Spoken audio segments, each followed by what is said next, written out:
একটা ভাই প্রতিদিনের ন্যায় এক দুটি শালিক পাখিকে খাবার দেয়। এখানে গাড়ি থেকে খাবার দেয়। ওই গাছে থাকে, বাসা আছে, দুইটা বাচ্চা আছে। প্রতিদিন একই টাইমে আসে খাবার খেতে। বাচ্চাদের খাবার দিতে যাচ্ছে।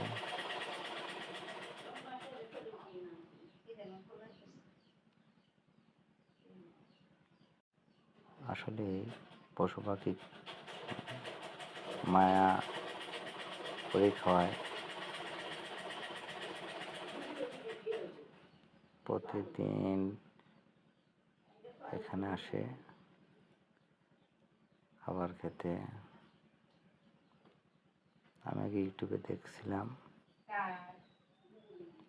এখন বাস্তবে দেখি।